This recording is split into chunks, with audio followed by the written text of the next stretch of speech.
Bonjour à toutes et à tous, donc bienvenue dans ce webinaire, le premier d'un genre qu'on espère, même si c'est une expérience intéressante, pas trop renouvelable, puisque compte tenu des conditions sanitaires, on ne peut pas vous accueillir comme on l'aurait souhaité au CNL.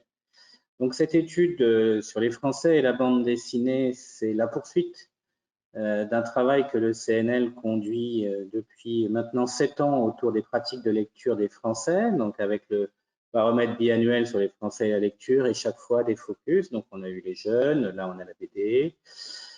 C'est une étude que nous aurions voulu vous présenter au Salon du Livre de Paris, lequel, vous n'êtes pas sans le savoir, a été annulé pour cause de Covid. Et donc nous vous la présentons aujourd'hui. Elle s'inscrit aussi dans le cadre de l'année de la bande dessinée, qui était prévu de janvier à décembre 2020 et qui a été prolongé de 6 mois jusqu'en juin 2021 compte tenu des conditions sanitaires qui ont poussé plein d'événements à être annulés. Et c'est enfin une étude que, j'y reviendrai en conclusion, nous avons vocation à renouveler puisque c'est, à ma connaissance, la première photographie existante sur les pratiques de lecture des Français en bande dessinée. Il existe évidemment d'autres études sur la bande dessinée, mais sur les pratiques de lecture de français, il me semble que c'est la première. Donc, il faudra la renouveler pour, à partir de cette photo, commencer à décliner des tendances. Voilà. Et je passe tout de suite la parole à Armel Vincent d'Ipsos, puis après Xavier Guibert interviendra. Xavier qui a été expert auprès de nous, qui est un journaliste très connu, très reconnu dans le monde de la bande dessinée et qui interviendra sur ce que lui inspire cette étude. Armel, je vous passe la parole. Bonjour. Donc, je vais vous présenter les résultats de cette étude que nous avons réalisée sur les Français et la BD avec un rapide, vous voyez mon écran, voilà, un rapide rappel des objectifs de cette étude. Donc, le premier était de mesurer les pratiques actuelles des Français âgés de 7 à 75 ans en matière de BD et voir la place que ce genre tient au sein de leurs loisirs, comprendre également leur perception, leur motivation et leurs freins à lire des BD. Ah, ça passe sur le slide d'après. Et identifier leurs sources de prescription et les leviers d'incitation qui les amènent ou les amèneraient vers la BD. En termes de dispositifs méthodologiques, ce qui est important de vous rappeler, c'est qu'effectivement, c'est une étude que nous avons conduite en janvier 2020, donc avant le Covid. Nous avons interrogé à cette occasion 2000 répondants, 1000 enfants âgés de 7 à 15 ans et 1000 adultes âgés de 16 à 75 ans. C'est un questionnaire qui a été administré en ligne. Il était compatible multi-support et les enfants qui répondaient à ce questionnaire étaient bien entendu recrutés via leurs parents, mais étaient également accompagnés d'un petit avatar afin de rendre le questionnaire plus ludique. Donc, en termes de lecture, vous verrez que sera disponible en ligne un rapport beaucoup plus complet avec justement des différences significatives selon le sexe, selon l'âge. Là, pour ce webinaire, nous vous avons mis une sélection de diapositives qui vous montrent une partie des différences significatives. Alors, pour commencer, donc, nous présenterons cette étude en 3 temps, avec un premier point justement pour mesurer le taux de lecteurs de BD au sein de la population française. Nous verrons ensuite quels sont leurs modes de choix et de procuration des BD, et enfin leur motivation et les freins à la lecture de BD. Et juste avant de rentrer dans cette première partie, juste un point pour vous expliquer comment nous les avons identifiés, ces lecteurs de bande dessinée. Nous leur avons posé une première question qui répertoriait un grand nombre de genres littéraires dont faisaient partie les romans, les essais et bien entendu les BD avec 5 genres détaillés qui étaient les mangas, les comics, les albums de bande dessinée, les romans graphiques et les magazines spécialisés BD. Donc seront définis dans cette étude comme lecteurs de BD tout Français ayant lu au moins un des genres de BD présentés dans la liste ci-dessous au cours des 12 derniers mois. Donc les Français lisent-ils des BD? Effectivement, les Français sont nombreux à lire des BD, mais surtout les enfants. 3/4 des enfants âgés de 7 à 15 ans sont lecteurs de bande dessinée, quand les adultes ne sont que 4 sur 10. Ils lisent en moyenne 12 BD chez les enfants au cours des 12 derniers mois versus 3 pour les adultes. C'est une pratique qui est très régulière chez les enfants, puisque 61% nous déclarent lire des BD au moins une fois par semaine versus 37% pour les adultes. Mais quand ils lisent des BD, que ce soit les adultes ou les enfants, ils y consacrent autant de temps, 26 minutes en moyenne en semaine et 40 minutes en moyenne le week-end. Alors, si maintenant on s'intéresse de manière un peu plus précise au profil de ces lecteurs de bande dessinée, on voit déjà que c'est un lectorat qui est très masculin. 84% des enfants âgés de 7 à 15 ans sont lecteurs de bande dessinée, 53% des 16-75 ans sont des hommes, des hommes sont lecteurs de bande dessinée versus un tiers des femmes. On l'a vu, les enfants sont plus lecteurs de bande dessinée que ne le sont les adultes, et c'est entre 9 et 13 ans que l'on observe le taux de lecteurs de bande dessinée le plus élevé, puisqu'à 9 ans, ils sont 87% à nous déclarer lire des bandes dessinées et 83% à 13 ans. Ensuite, le taux de lecteurs de bande dessinée s'érode très progressivement pour ne plus atteindre que 28% sur la tranche d'âge des 66-75 ans. En ce qui concerne le profil du lectorat des jeunes lecteurs de bande dessinée, donc des enfants, donc on l'a vu, c'est un profil qui est quand même très masculin. 56% des lecteurs de BD enfants sont des garçons. Ils sont d'âge moyen, et en ce qui concerne la CSP et la région, on n'a pas de différence significative par rapport à l'ensemble de la population française. En revanche, quand on regarde le profil des adultes lecteurs de bande dessinée, donc là aussi, on observe un profil très masculin. Donc, 6 lecteurs de bande dessinée sur 10 sont des hommes. Ils sont jeunes, 41 ans en moyenne, et ce sont justement des lecteurs qui sont significativement plus dans des catégories socioprofessionnelles aisées versus le reste de la population française. Par contre, on ne voit pas de différence significative selon la région. Alors globalement, les lecteurs de bande dessinée les lisent le plus souvent le soir. Et quand on leur demande leur lieu préféré de lecture, c'est essentiellement dans la chambre, surtout pour les enfants, et au salon, surtout pour les adultes, notamment les 56-75 ans. Mais les enfants lisent également aussi en bibliothèque pour un tiers d'entre eux. Et à l'école, c'est d'ailleurs le 3e lieu où les 7-9 ans et les 13-15 ans déclarent nous lire leur bande dessinée. Quand les adultes lisent leur bande dessinée au 3e, donc c'est le 3e lieu dans lequel ils nous déclarent lire des BD. Alors, la lecture de BD se fait essentiellement au format papier. 99% des enfants et 98% des adultes lecteurs de bande dessinée nous déclarent que c'est vraiment leur format privilégié, mais ils lisent également des BD au format numérique. C'est le cas pour un quart des enfants et un peu plus du tiers pour les adultes. Et ce sont notamment les 16-35 ans qui sont les plus lecteurs de bande dessinée au format numérique, et particulièrement les femmes de cette tranche d'âge, puisque 52% des femmes lectrices de bande dessinée nous déclarent en lire au format numérique. Mais in fine, quand on remet ce chiffre sur l'ensemble de la population française, les enfants restent néanmoins plus lecteurs de bande dessinée au format numérique que ne le sont les adultes. Quand ils lisent leurs BD au format numérique, ils les lisent principalement sur des écrans plutôt grands, à savoir les tablettes ou les ordinateurs. Alors, si on rentre maintenant dans le détail des genres de BD qu'ils lisent, ils lisent en priorité des albums de bande dessinée, surtout entre 9 et 13 ans, où là, les enfants sont quasiment les 2 tiers à nous déclarer lire des albums de bande dessinée. En termes de genre d'albums de bande dessinée, ce sont les albums humoristiques qui sont privilégiés aussi bien par les adultes que par les enfants. Ensuite viennent les albums d'aventure, mais également de vie familiale pour les enfants et de western pour les adultes. Le deuxième genre plébiscité par les Français est celui des mangas.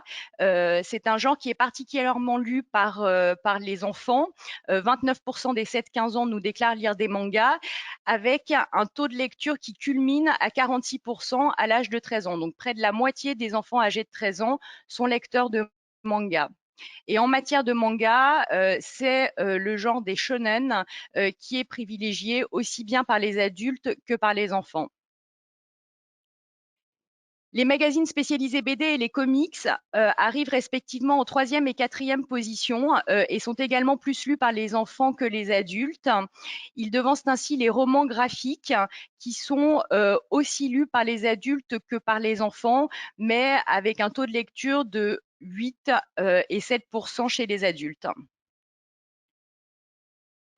Alors, si on regarde un peu plus en détail le profil sociodémographique de ces lecteurs de bande dessinée selon les genres, donc on l'a vu déjà, d'une manière générale, les lecteurs de bande dessinée ont un profil plutôt masculin, donc chez les enfants, mais ce profil est encore plus masculin chez les lecteurs de comics et de mangas, puisque les lecteurs de comics sont pour 77% d'entre eux des garçons, 61% pour les lecteurs de mangas.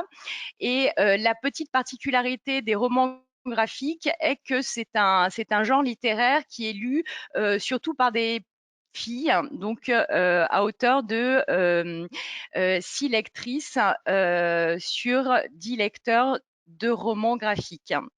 L'âge moyen de ces lecteurs de bande dessinée est de 11 ans, mais les plus âgés, on l'a vu tout à l'heure que le taux de lecteurs de manga était particulièrement élevé à 13 ans. Donc, les plus âgés de ces lecteurs chez les enfants sont les lecteurs de manga et de romans graphiques.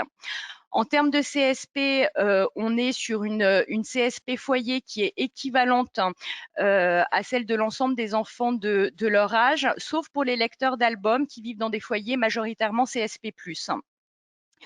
On ne remarque pas au global de spécificité géographique, mais en revanche, on voit que les lecteurs de comics et de magazines spécialisés BD sont particulièrement bien implantés en Île-de-France. Du côté des adultes, là aussi, donc, on a constaté un profil très masculin, surtout chez les lecteurs de manga et comics. Et comme pour les enfants, les lecteurs de romans graphiques ont un profil qui est tendanciellement plus féminin que la moyenne. Ils sont assez jeunes, surtout les lecteurs de manga qui ont 31 ans en moyenne et de comics qui ont 34 ans en moyenne. Les plus âgés parmi les lecteurs de bande dessinée sont les lecteurs d'albums qui ont 43 ans en moyenne.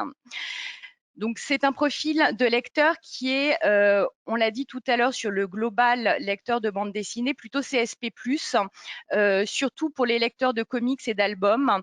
Néanmoins, les lecteurs de manga et de magazines spécialisés sont plus nombreux à vivre dans des foyers CSP-. Et en ce qui concerne la spécificité géographique, à l'exception des lecteurs de comics qui sont très bien implantés en Île-de-France, comme le sont également les enfants, on est sur une répartition géographique relativement similaire à la population française. Donc, les Français lisent des BD, donc on l'a vu, 12 BD au cours des 12 derniers mois pour les enfants, 3 pour les adultes, mais ils ne lisent pas que des BD. Et quand on regarde plus particulièrement ce qu'il en est chez les lecteurs de bande dessinée, seulement 2% des enfants nous déclarent ne lire que des BD et 4% ne déclarent ne lire que des BD chez les adultes. Ils lisent également des documentaires pour les enfants, mais sont également plus nombreux que l'ensemble des enfants à lire des romans, notamment des romans fantastiques, des grands classiques et de la fantasy. Quand chez les adultes, ce sont également des grands lecteurs de romans, mais également de livres pratiques. avec là aussi des spécificités selon les genres de BD lus. Quand on regarde donc le genre des documentaires pour les enfants, on voit que les lecteurs de comics, de magazines spécialisés BD et d'albums sont ceux qui en lisent le plus. En ce qui concerne maintenant les romans, donc 48% des enfants lecteurs de BD lisent des romans. Là aussi, on voit des différences significatives, notamment chez les lecteurs de romans graphiques, d'albums et mangas, qui sont plus lecteurs de romans que les autres, alors que du côté des lecteurs de magazines spécialisés, comics et mangas, on est très lecteurs de fantasy et de romans fantastiques, sachant que c'est surtout le cas pour la fantasy des lecteurs de romans graphiques. Du côté des adultes, donc on l'a vu également, ce sont des grands lecteurs de romans. Donc 71% des adultes lecteurs de bande dessinée lisent des romans. Ce sont surtout les lecteurs de romans graphiques et de comics et d'albums qui sont les plus lecteurs de ce genre littéraire, avec là aussi des spécificités à l'intérieur, notamment ceux qui lisent le plus de romans fantastiques sont les lecteurs de mangas, les lecteurs de romans graphiques. Voilà. Si l'on s'intéresse maintenant au mode de procuration et de choix des bandes dessinées, déjà pour commencer avec le critère de choix, on voit que aussi bien pour les adultes que pour les enfants, les personnages, les héros et le thème de la bande dessinée sont les deux premiers critères de choix d'une BD. Ensuite, on voit des variations entre les adultes et les enfants. Les enfants se tournent plus que les adultes vers les conseils d'un proche et la couverture de la bande dessinée, quand les adultes choisissent leur BD davantage selon l'auteur, le dessinateur ou le dessin. En ce qui concerne la prescription, là aussi, donc on a de fortes différences entre les enfants et les adultes. Les enfants nous déclarent que ce sont leurs parents ou leurs grands-parents qui sont leurs premiers prescripteurs, même si un tiers d'entre eux nous dit qu'ils choisissent seuls aussi leur bande dessinée, alors que les adultes sont beaucoup plus autonomes dans leur choix et accordent aussi, même si cela reste derrière le cercle amical, plus d'importance que les enfants au conseil du libraire. Donc la famille est la première source d'approvisionnement en BD pour les enfants, tandis que les adultes s'achètent eux-mêmes les BD qu'ils lisent. L'emprunt en bibliothèque arrive en deuxième position chez les enfants comme chez les adultes, mais de manière un peu plus marginale.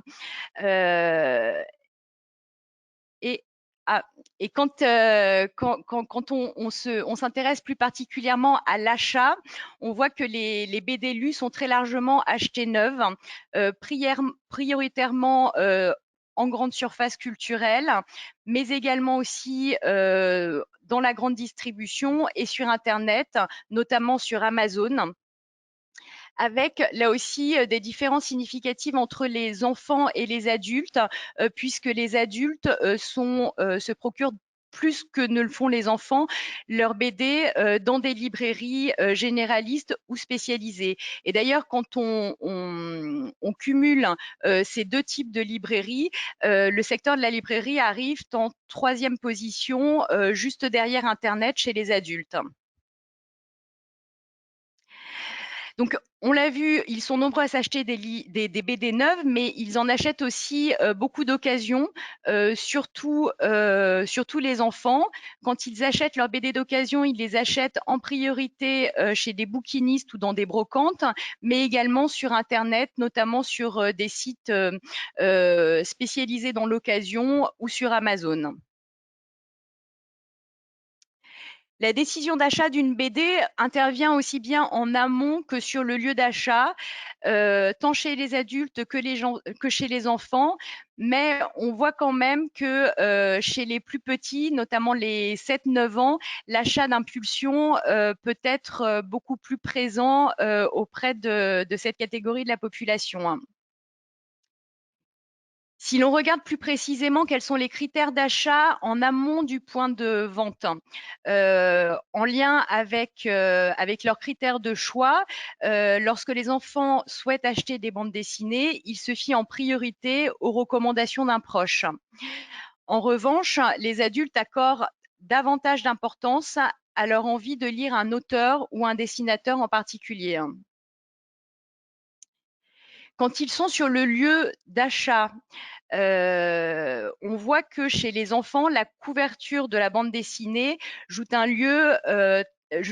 rôle très important. Donc, c'est vraiment le premier critère d'achat pour les enfants lecteurs de bande dessinée, surtout pour les 7-9 ans, qui sont 59%, donc 6 sur 10, à nous dire que c'est vraiment l'élément déclencheur de leur achat sur le point de vente. Arrive en deuxième position le thème de la BD et son titre. Quand chez les adultes, le thème de la BD arrive en première position et est suivi ensuite par le type de dessin et la connaissance de l'auteur. Alors, nous allons voir maintenant quelles sont les motivations et les freins à la lecture de bande dessinée. Mais pour commencer, précisons tout de même que donc, les Français aiment lire des livres et notamment des bandes dessinées. 33% des Français, des enfants, nous déclarent adorer lire des albums de bande dessinée, 19% des adultes. Et si les enfants ont un goût particulièrement prononcé pour la lecture d'albums de bande dessinée, quand on regarde ce taux d'agrément sur la base des lecteurs du genre, on voit que ce sont les mangas qui suscitent le plus fort enthousiasme auprès de ceux qui lisent le genre. Donc 54% des lecteurs de manga nous déclarent adorer ce genre, 55% également chez les adultes.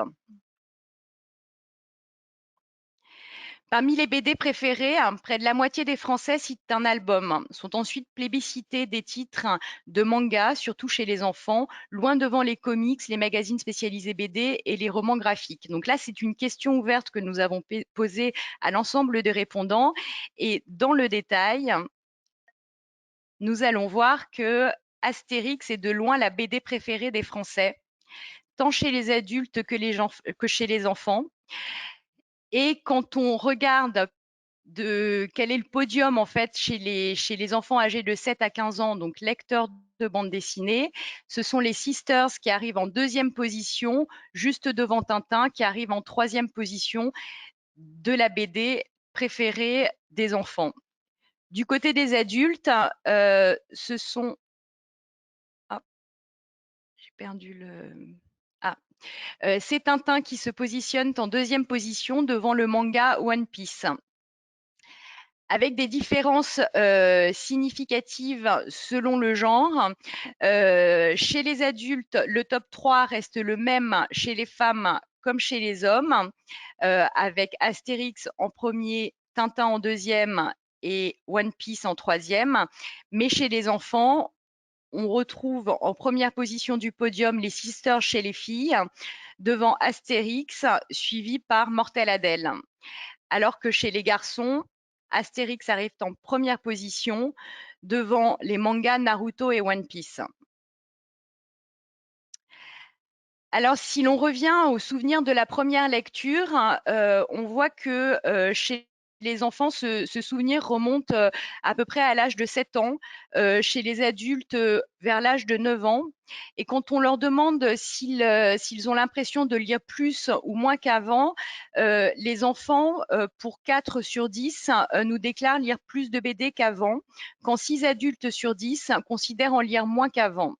Ils estiment avoir arrêté vers l'âge de 10 ans pour les enfants, enfin diminuer leur pratique de lecture de BD vers l'âge de 10 ans pour les enfants, 21 ans pour les adultes. Alors, quelles sont les raisons qui ont fait que ces enfants lisent moins de BD ou ont carrément abandonné ce genre?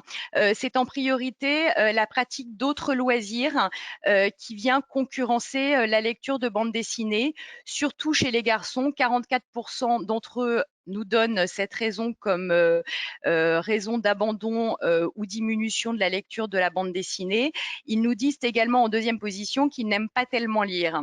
La deuxième raison sur l'ensemble des enfants âgés de 7 à 15 ans est qu'ils préfèrent lire d'autres genres littéraires, et c'est particulièrement le cas pour les filles, puisqu'un tiers d'entre elles nous citent cette raison comme étant la première qui explique le fait qu'elles lisent moins de bandes dessinées.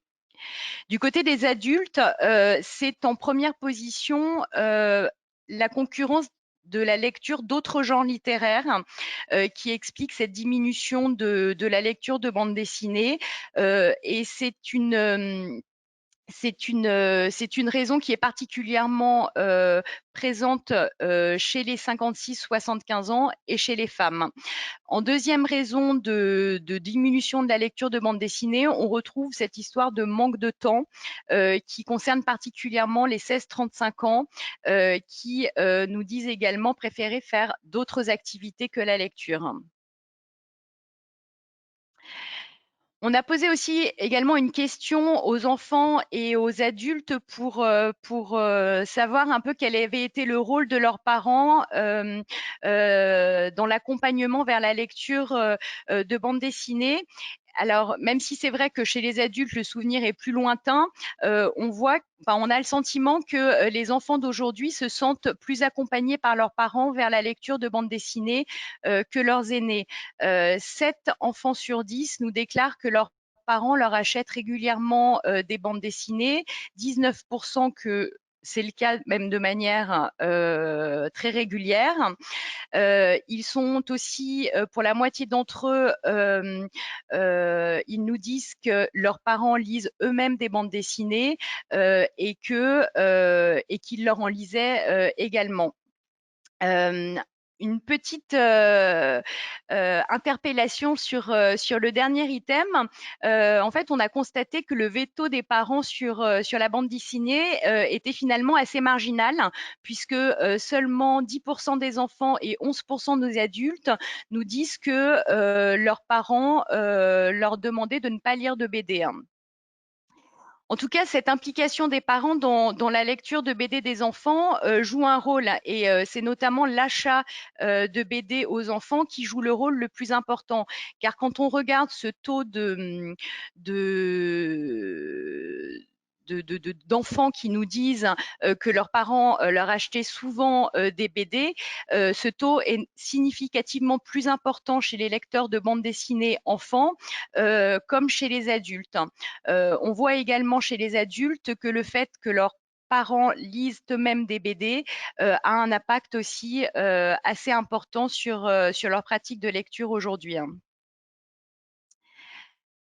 Alors, on l'a vu, les enfants comme les adultes aiment lire des BD et les principales motivations de lecture de ces BD sont le plaisir, c'est la principale motivation pour les enfants, mais également la détente qui arrive en deuxième position pour les enfants et en première position pour les adultes.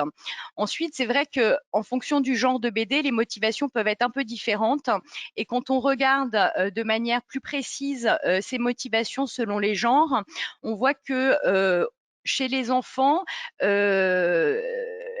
pour ceux qui lisent des comics ou des mangas, c'est avant tout l'envie de suivre les aventures d'un héros qui les motive à lire ce genre de BD. Quand chez les adultes, lire des mangas et des romans graphiques, ils le font surtout pour se faire plaisir. Autre point intéressant pour le lectorat de romans graphiques, parmi leurs motivations, la deuxième motivation pour lire ce genre est de découvrir une autre forme d'art. Alors, portés par leur goût prononcé pour les albums de bande dessinée, les Français aimeraient en lire davantage, surtout les enfants, notamment ceux âgés de 10 à 12 ans, qui sont 90% à nous dire « j'aimerais lire plus d'albums de bande dessinée ». Les mangas et les comics sont ensuite les deux genres que les Français aiment lire plus, et surtout les 13-15 ans et les 16-35 ans. Et s'ils avaient plus de temps, la lecture de BD serait la 4e activité privilégiée aussi bien par les enfants, derrière les jeux vidéo, passer du temps avec les amis, la famille et le sport. Et c'est également le cas. Donc la BD arrive en 4e position chez les adultes. Derrière, passer du temps avec les amis, la famille, le sport. Mais ce qui arrive en 3e position, c'est la lecture d'autres genres littéraires.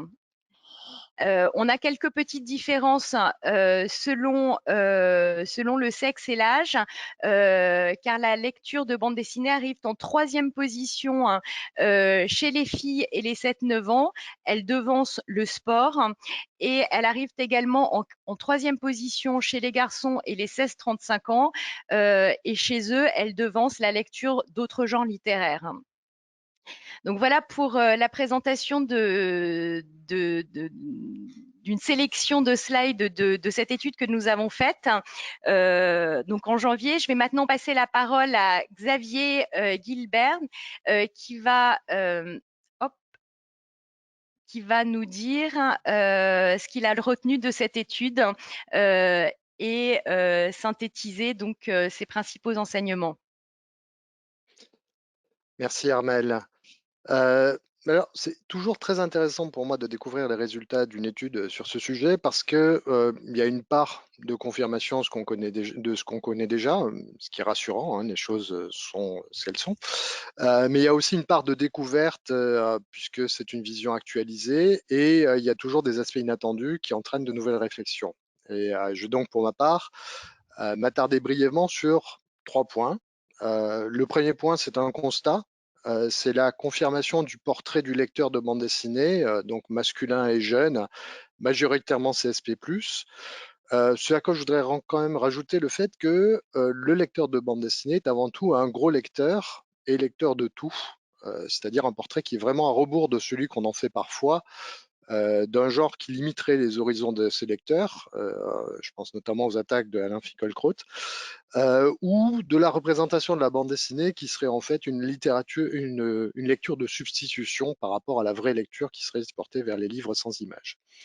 Alors ça, c'est pas un constat qui est nouveau puisqu'il existe depuis la toute première étude sur le lectorat de la bande dessinée que j'ai pu retrouver qui date de 1994, faite par l'IFOP, mais on peut constater que les idées reçues ont la vie dure.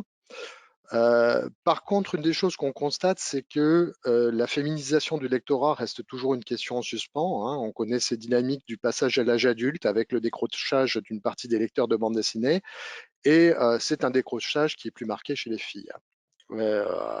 Dans cette étude, cependant, on a quelques signes encourageants, puisque le roman graphique et le manga, comme l'a souligné Armelle, sont moins genrés, et puis aussi une évolution du lectorat, puisqu'on a les mangas qui comptent plus de lecture chez les CSP-, donc une forme de démocratisation de cette lecture.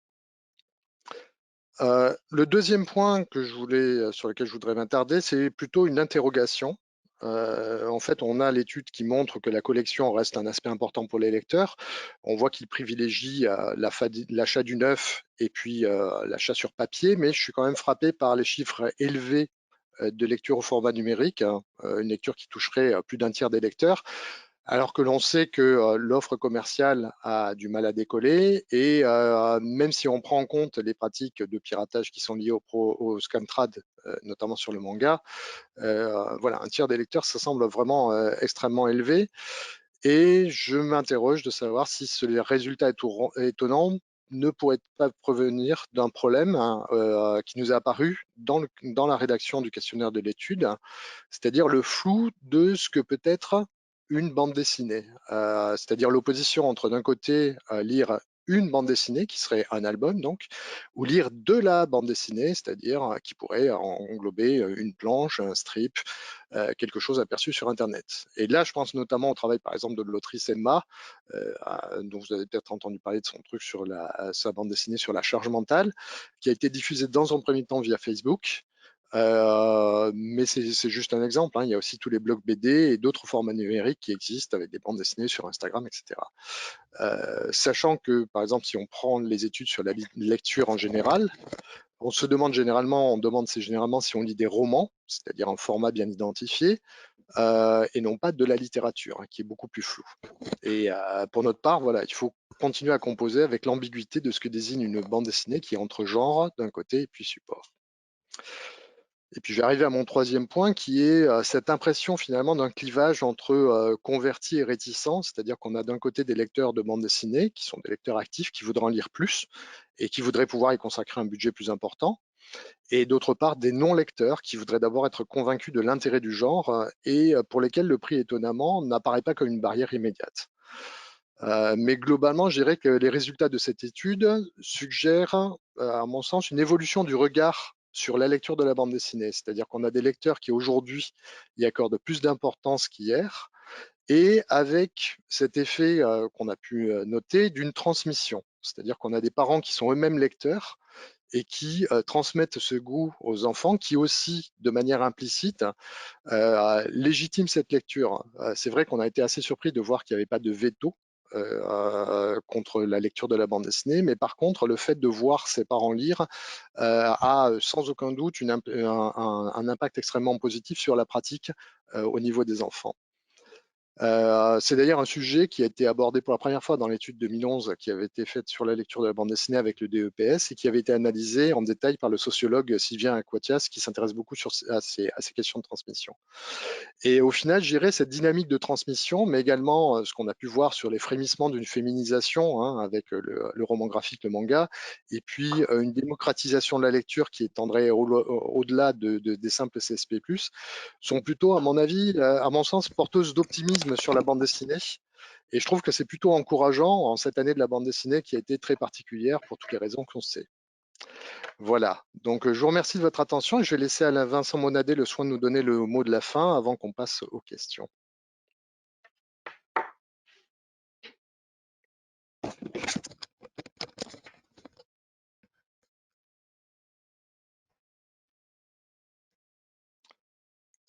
Merci Xavier, merci Armel. Alors, quelques éléments de conclusion qui vont être un tout petit peu décalés par rapport à ceux de Xavier, mais si on était ensemble, on pourrait en parler.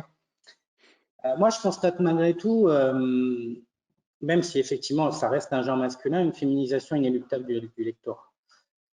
Je prends deux éléments, 70% des petites filles qui lisent et le roman graphique qui est un genre majoritairement féminin. Je pense que comme c'est la première photo, on pourra être sûr de cela dans 3 ou 4 ans à l'occasion d'une deuxième étude si les chiffres progressent.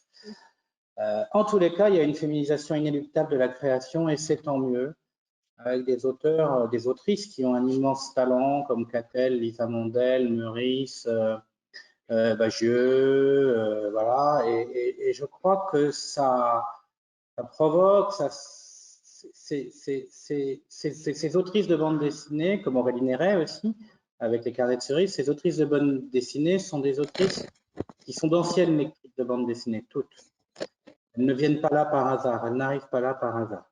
Alors là où on a en revanche un accord profond, c'est sur... en fait, il y a un mythe sur la lecture de bande dessinée qui serait une lecture qui serait plus simple et plus facile pour les CSP-. Ce que montre l'étude, c'est que c'est un mythe. Le poids des bibliothèques familiales reste colossal. Dire, ah, ben, l'enfant ira plus facilement vers une BD. Non, non. La BD, c'est codifié. Il y a des codes de lecture. Alors, il y en a aussi bien dans la franco-belge que dans le manga. Et ces codes de lecture restent le lieu, l'objet d'une inégalité sociale criante, démontrée par l'étude, même si les bibliothèques essayent de compenser autant que faire se peut.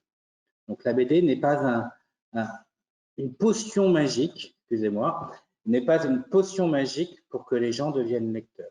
Encore une fois, c'est un travail de fond entre éducation nationale, bibliothèque, plaisir accordé à la lecture qui fait des enfants des lecteurs, quel que soit leur milieu social. Et ce travail de fond, quand on est dans un milieu social défavorisé, est beaucoup plus dur, même en bande dessinée. Enfin, je pense qu'il y a une puissance inarrêtable du manga. On verra dans 3-4 ans, mais le chiffre, moi, m'a surpris. Je pense que à terme, il fera au moins jeu égal avec le franco-belge. On le voit très bien chez les jeunes. On voit cette force chez les jeunes garçons, notamment, qui se déploie de plus en plus. Je me réjouis de la place des Sisters ou de Mortel Adèle dans ce qui a été constaté, parce que ça montre aussi que la bande dessinée franco-belge segmentée, alors j'aurais horreur de dire segmentée fille, j'y crois pas du tout, mais segmentée jeune en tous les cas fonctionne et a de beaux jours devant elle, qu'il n'y a pas le choix binaire entre Tintin ou Astérix, que les gens ont explosé, qu'on peut aller vers du comics, vers du manga, qu'il y a de plus en plus de choix, d'offres, et je suis un turiféraire de l'offre. Je pense que plus il y a d'offres, plus il peut y avoir de choix en face et que c'est très bon. Et voilà, enfin, pour finir, je pense que ce qui est essentiel par rapport à cette première photo, c'est de se dire qu'on va devoir renouveler cette photo pour avoir des tendances. Là, on a un instantané. Si on veut des tendances, il faut qu'on soit au rendez-vous dans 3 ans d'une nouvelle étude consacrée à la bande dessinée. Nous y serons. Je vous remercie. Alors, y a-t-il des questions? Ah bah oui, j'ai des questions. Non, pas de questions. Où est-ce que je les vois, les questions? Oui, bonjour. D'abord, une première question d'abord pour Vincent Monadé, puis il y aura une autre question peut-être plus pour Xavier Guilbert. Donc, la première question pour Vincent Monadé, est-ce qu'il y a des éléments dans cette étude qui vous ont surpris ou en fait elle est venue confirmer des choses que vous saviez déjà sur ce secteur de la bande dessinée? Non, il y a des éléments étonnants, mais même si Xavier et moi, on ne reprend pas fortement les mêmes, je dirais que cette étude, elle est dans le fil de ce qu'on s'attendait avec des éléments surprenants. La démonstration de l'inégalité sociale de la lecture de bande dessinée, je vous avoue que j'espérais quand même que ce serait démenti. J'espérais qu'en fait, non, il n'y ait pas d'inégalité, enfin qu'il y ait moins d'inégalité sociale dans la lecture de bande dessinée. Par ailleurs, le poids du manga, ça confirme ce qu'on savait, ça c'est certain. En revanche, le décrocher à 13-14 ans, on l'avait en roman, on l'avait clairement en roman, on ne l'avait pas, on ne le mesurait pas en bande dessinée. Donc ça aussi, c'est une surprise, il y a un décroché de la même façon en bande dessinée qu'en roman au même âge, qui fait que je continue à penser que l'endroit où on doit porter pour l'essentiel l'effort, c'est à ce moment-là. Ok. Une question peut-être pour Xavier Guilbert. Donc, comment expliquer la popularité de One Piece auprès des adultes, notamment par rapport à d'autres titres de manga? Oh. Je pense le shonen est le genre roi qui a été introduit dès le début. On l'a bien vu au niveau du lectorat adulte, c'est un lectorat qui reste très jeune, hein. C'est aussi une série de One Piece, c'est une série qui a une extrême longévité. Je ne sais plus, on en est à 82 ou 83 volumes, hein. Donc, faut imaginer que c'est une publication qui s'étend sur plusieurs années et que bah, voilà, on commence à lire One Piece quand on est ado et puis on continue à lire One Piece parce qu'elle continue de paraître quand on est adulte. Donc, je me demande s'il n'y a pas cet effet-là. Après, on voit que quel que soit enfin, c'est ce que montrait Armel, c'est que le shonen, c'est-à-dire au Japon, la partie de manga qui est destinée généralement aux garçons de 10-15 ans, est un genre qui est transgénérationnel chez nous, c'est-à-dire qu'il est lu encore beaucoup par des adultes.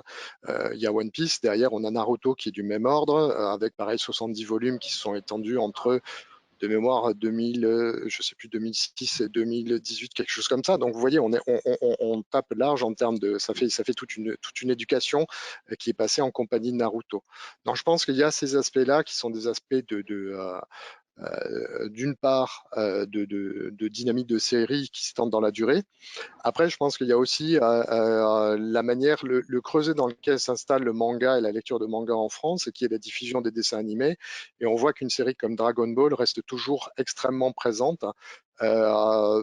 Aussi pour des dynamiques de nostalgie, mais d'une nostalgie qui s'ancre dans les années 80 des dessins animés et plus dans la nostalgie de ce qui était lu dans les années 60-70 dans Pilote, etc.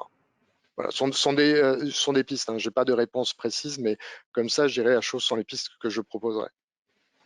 Merci Xavier. Une autre question, peut-être Vincent, pour vous. Comment faire pour que l'éducation nationale se saisisse davantage de la bande dessinée? Non, c'est une question pour Jean-Michel Blanquer. Non, il y a un travail très profond qui est conduit par le groupe BD du SNE à l'heure actuelle avec l'Éducation nationale.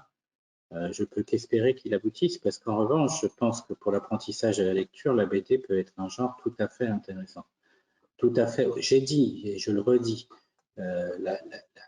l'inégalité sociale d'accès à la lecture reste démontrée même avec la BD. Elle ne transgresse pas les classes sociales et ces inégalités. En revanche, les quelques expériences qui ont été menées d'apprentissage par la bande dessinée, notamment de la lecture chez les primo-lectures, sont intéressantes et j'espère que le travail que conduit le SNE avec le ministère va aboutir. Très bien, merci. Encore une question peut-être pour vous, Vincent.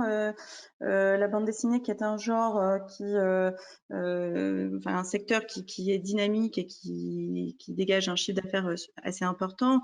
Selon vous, est-ce que c'est un genre qui a besoin d'être accompagné de manière particulière par rapport à d'autres genres littéraires ou pas? Dans ma conception à moi de mon métier et de l'établissement que je préside, oui. Je ne considère pas qu'on ne doive pas accompagner le succès. Je considère qu'on doit accompagner le succès. Par ailleurs, il existe une BD de marge, une BD qui se vend moins, à rotation plus lente, une BD qui fait partie intégrante de la diversité, à laquelle je suis très attaché, de l'édition française. Et cette bande dessinée-là doit être soutenue, accompagnée, portée par des fonds publics pour pouvoir trouver son seuil de rentabilité. D'accord. Une question pour Xavier Gilbert. Où est l'inéluctable déclin de la BD franco-belge classique annoncé donc par Xavier Gilbert? On le retrouve, alors je vois bien qui est la personne qui pose cette question. La diversité, on a une vraie diversité qui apparaît notamment quand on demande quelles sont les bandes dessinées préférées. Alors on a Astérix qui ressort très fortement. Après, il y a toute la question du terrain qui a été réalisé en janvier, juste après la sortie d'un album dont on connaît la couverture médiatique. Après, quand on voit ce que lisent les nouvelles générations, quand on voit combien le genre auquel ils sont le plus attachés, finalement, c'est le manga auquel on a des gens qui disent voilà, on adore. Moi, je vois là-dedans des choses qui sont très différentes. Oui, Astérix se vend à des millions d'exemplaires. Est-ce que c'est pas par habitude par rapport à des choses vers lesquelles les gens vont aller de manière beaucoup plus dynamique, beaucoup plus volontariste? Après, la question, elle est à nouveau, là, on est sur un instantané. Il faut qu'on voit comment évoluent les choses. Après, je ne suis pas le seul. Je renverrai mon ami Didier au papier qu'a signé Stéphane Beaujean l'année dernière dans Le Monde, il me semble, dans lequel il faisait une analyse chiffre à l'appui du fait qu'il y avait eu une vraie érosion de la bande dessinée de création, notamment au niveau de l'album franco-belge. Donc il y a probablement des choses à aller voir. Après, c'est une question complexe. J'ai pas l'ambition d'y répondre là en 2 minutes aujourd'hui. Merci.